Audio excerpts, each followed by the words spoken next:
नारी सम्मान योजना हमने भोपाल में, कांग्रेस पार्टी ने भोपाल में तय करी, तो प्रश्न उठा इसका उद्घाटन कहां हो, इसकी शुरुआत कहां हो।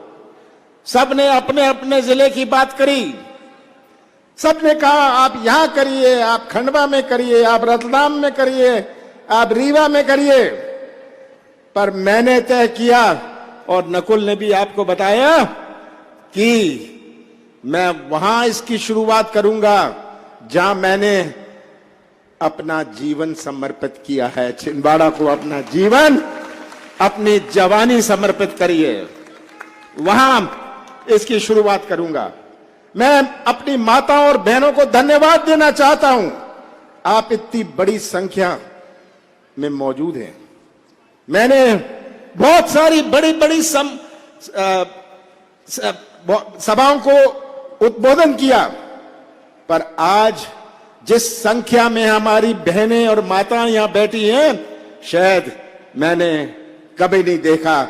हजारों की संख्या में माताओं और बहनों, आप इस गर्मी में, इस धूप में दूर दूर से आई हैं। मैं आपको तहे दिल से धन्यवाद देना चाहता हूं।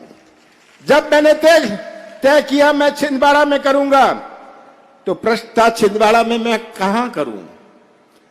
तो मैंने सोचा कि सबके लिए सबसे सुविधा वाली जगह परासिया होगा, और सोहन वाल्मीकि जी की बड़ी दिलचस्पी थी। इन्होंने मुझे कई दफे फोन किया कि आप परासिया में करिए। मैं संसद में 40 साल रहा, आपने मुझे संसद में पहुंचाया। संसद में तो बहुत सारे सदस्य होते हैं। मैंने उनसे कहता था कि आप यहां जो बैठे हैं संसद में, आप जनता का वोट लेके आए हैं। मैं तो जनता का प्यार और विश्वास लेके आया हूं, और यही आपका प्यार और विश्वास मेरी जीवन की सबसे बड़ी पूंजी है। आपने जो मुझे बल और शक्ति दी। माताएं और बहनें, आप यहां इतनी बड़ी संख्या में उपस्थित हैं, पर आपको देश भी समझना पड़ेगा। माताएं घर में व्यस्त रहती हैं, देश की तरफ नहीं देखती। आपको देश को भी समझना पड़ेगा। कोई ऐसा देश विश्व में नहीं है जहां इतने धर्म हुए। कोई ऐसा देश पूरे विश्व में नहीं है जहां इतनी जातियां हुई। कोई ऐसा देश विश्व में नहीं है जहां इतनी भाषाएं हुई। कोई ऐसा देश विश्व में नहीं है जहां इतने त्योहार हुए। है कोई ऐसा देश? कोई ऐसा देश विश्व में नहीं है। कोई ऐसा देश विश्व में नहीं है जहां इतनी देवी देवताएं हुए। ये अपना भारत है, ये अपना भारत है, और यही भारत हमें पहचानना है। ये आज भारत एक झंडे के नीचे खड़ा है, एक झंडे के नीचे खड़ा है, क्योंकि हमारी संस्कृति, देश की संस्कृति और कांग्रेस की संस्कृति जोड़ने की संस्कृति है। हम दिल जोड़ते हैं, संबंध जोड़ते हैं, रिश्ता जोड़ते हैं, पूरे समाज और धर्म को जोड़ के रखते हैं। ये हमारे देश की संस्कृति है। इसलिए आज अपना देश एक झंडे के नीचे खड़ा है। माताओं और बहनों, पर एक बहुत बड़ी चुनौती है हमारे संस्कृति पर। आज जो हमला हो रहा है, आज जो हमारे संस्कृति पर हमला हो रहा है, बाबा साहब अंबेडकर ने हमें संविधान दिया। ऐसा संविधान बाबा साहब अंबेडकर ने दिया जो पूरे विश्व में प्रसिद्ध है। बाबा साहब अंबेडकर के सामने चुनौती थी कि एक ऐसा देश जिसमें इतनी विभिन्नता है, इतनी अनेकता है, इस ऐसे देश में कैसा संविधान बनाया जाए। बाबा साहब अंबेडकर ने संविधान बनाया जो विश्व में मशहूर है। बहुत सारे देशों ने बाबा साहब अंबेडकर के बनाए हुए संविधान की नकल करी, पर अगर ये संविधान गलत हाथों में चला जाए तो क्या होगा भविष्य का। अगर हमारी संस्कृति पर हमला होता रहे, माताओं और बहनों, आप ज्यादा नहीं पढ़ती अखबार। आज तमिलनाडु में हिंदी का विवाद चल रहा है, पंजाब में खालिस्तान के नारे लग रहे हैं। पिछले 10 दिन में कैसे मणिपुर में, हमारा ताल्लुकात मणिपुर से वैसा नहीं है, मणिपुर में समाज को बांटा जा रहा है, आदिवासी और गैर आदिवासी के बीच में कैसा विवाद किया जा रहा है। और किसकी सरकार है? भारतीय जनता पार्टी की सरकार है। ये आज आप चित्र आप सबके सामने है और ये बड़ी चिंता का विषय है। माताओं और बहनों, आपने हमेशा सामाजिक मूल्यों की रक्षा करी है। भारत टिका हुआ है अपने सामाजिक मूल्यों पर। हमारे जो सामाजिक मूल्य हैं किसी और देश में नहीं है।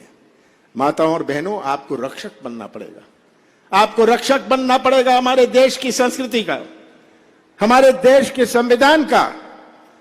केवल अपना घर मत देखिएगा, सोचिएगा कि कैसा हम प्रदेश, आगे आने वाली पीढ़ियां, कैसा देश हम आगे आने वाले पीढ़ियों को सौंपना चाहते हैं।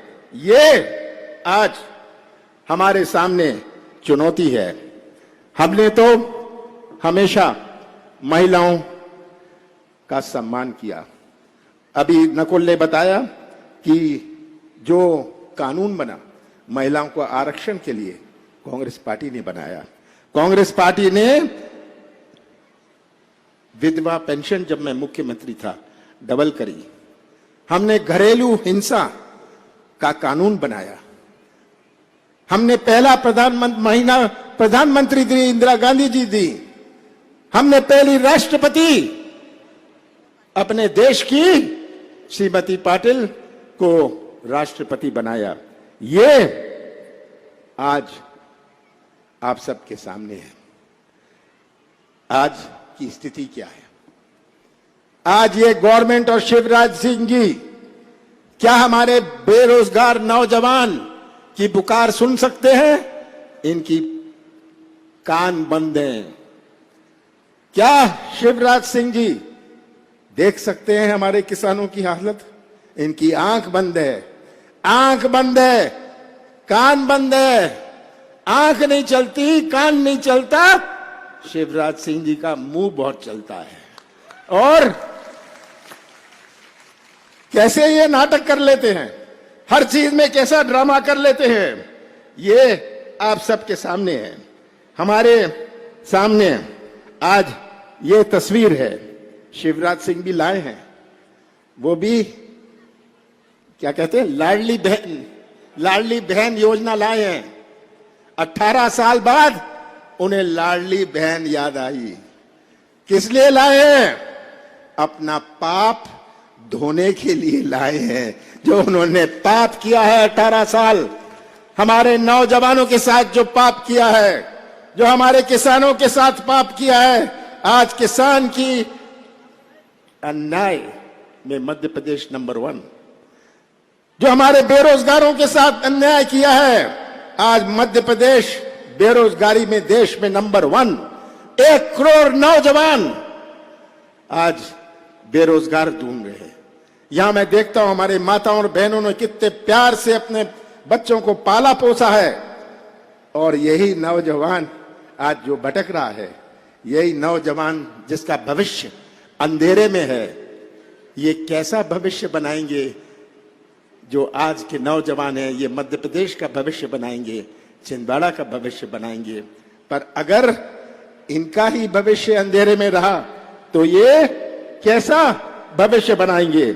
शिवराज सिंह जी, आप अपने भ्रष्टाचार का पाप धोने के लिए, 18 साल के भ्रष्टाचार के पाप धोने के लिए आप ये योजना लाए हैं। पर महंगाई का पाप धोने के लिए आप ये योजना लाए हैं।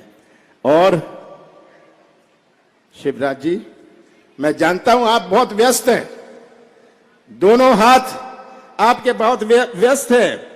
एक हाथ है व्यस्त भ्रष्टाचार में और दूसरा हाथ है व्यस्त अत्याचार में।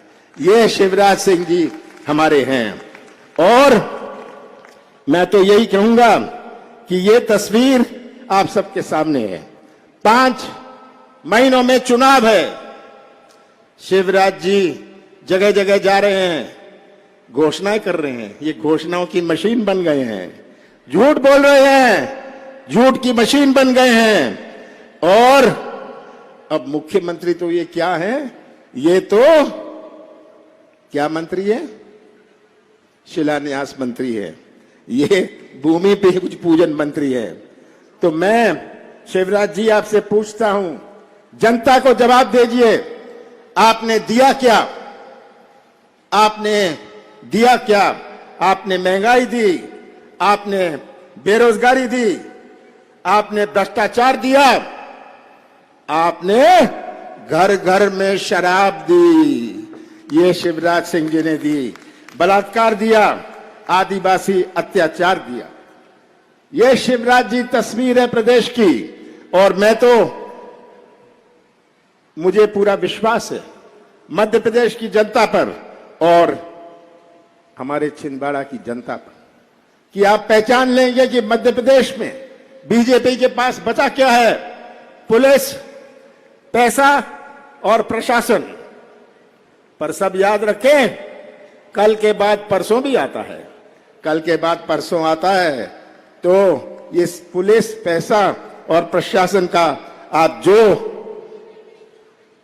जो उपयोग करना चाहते हैं कर लीजिए 5 महीने में। जनता आज पहचान रही है, आपको अच्छी तरह पहचान रही है। अभी सोहन वाल्मीकि जी ने WCL की बात करी, WCL की जमीन। आप सब इसी इलाके के हैं, बहुत सारे इसी इलाके के हैं। WCL को जमीन दी गई थी, लीज में दे गई थी खदान के लिए कि कोयले के खदान खोलें। खदान बंद हो गए, पर अभी तक WCL में जमीन का कब्जा करके रखा है। मैं मुख्यमंत्री था, मैंने शुरुआत करी थी कि ये लीज कैंसिल करो, ये लीज कैंसिल करो और हमारे गरीब लोगों को ये जमीन बांटेंगे, उनके आवास के लिए ये जमीन बांटेंगे। हमारी सरकार बनती है, हम पूरे मध्य प्रदेश में जो भी कोयले की कंपनियां हैं उनकी हम लीज कैंसिल करेंगे जहां खदान बंद हो गए हैं और उन्होंने कब्जा किया हुआ है। मैं तो आपसे अंत में पूछना चाहता हूं, मैं आप सभी से पूछना चाहता हूं, माताओं और बहनों को हर महीने 1500 रुपए चाहिए? बताइए, चाहिए? किसान भाइयों को कर्ज माफी चाहिए? कर्मचारियों को पुरानी पेंशन चाहिए? 100 रुपए 100 यूनिट बिजली चाहिए? युवा को रोजगार और उद्योग चाहिए? हमारी सरकार 2018 में बनी थी, हम वोट से हमने सरकार बनाई थी। 2020 में इन्होंने सौदे से अपनी सरकार बनाई। मैं भी सौदा कर सकता था, मैं मुख्यमंत्री था, पर मैं मध्य प्रदेश की पहचान सौदे से नहीं करवाना चाहता था। मैंने कहा कुर्सी बाढ़ में जाए, मैं सौदा नहीं करूंगा। तो आज